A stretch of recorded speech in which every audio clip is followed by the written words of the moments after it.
ఒక మనిషి గట్టిగా అనుకోవాలే గాని తను ఏదైనా సాధించగలడని ఈమె మరోసారి ప్రూవ్ చేసిందనే చెప్పాలండి.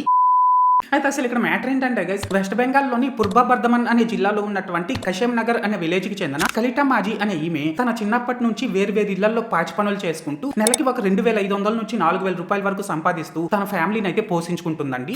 అయితే ఇలా ఇళ్లలో పాచి పనులు చేసుకునే ఈమెకి పాలిటిక్స్ పై ఇంట్రెస్ట్ ఉండడం వల్ల రీసెంట్ గా వెస్ట్ బెంగాల్లో ఎలక్షన్స్ జరిగాయి కదండి. ఆ టైంలో ఈమె ఒక పక్క ఇళ్లలో పాచి పనులు చేసుకుంటూనే ఇంకో పక్క తన నియోజకవర్గంలో మంచిగా క్యాంపింగ్స్ చేస్తూ అక్కడి ప్రజల కష్ట సుఖాలను తెలుసుకుంటూ అక్కడి ప్రజలకి దగ్గరయ్యి చివరికి బీజేపీ పార్టీ తరపున ఎమ్మెల్యే టికెట్ అయితే సాధించిందండి. అలా ఎమ్మెల్యే టికెట్ ను సాధించడం మాత్రమే కాకుండా తను ఏ నియోజకవర్గం నుంచి అయితే ఎమ్మెల్యేగా పోటీ చేస్తుందో ఆ నియోజకవర్గాన్ని గత 15 సంవత్సరాల నుంచి పాలిస్తున్నటువంటి టీఎంసీ లీడర్ శ్యామ ప్రసన్న లోహర్ ను 12,535 ఓట్ల తేడాతో చిత్తుగా ఓడించడం అయితే జరిగిందండి. సో మొత్తానికి ఏదేమైనప్పటికీ జస్ట్ ఒక ఇళ్లలో పాచి పనులు చేసుకునే ఆమె 15 సంవత్సరాలు కంటిన్యూస్ గా పాలించిన ఒక సిట్టింగ్ ఎమ్మెల్యేను చిత్తుగా ఓడించిందనేసి అంటే ఇది మాత్రం మామూలు విషయం కాదనే చెప్పాలండి.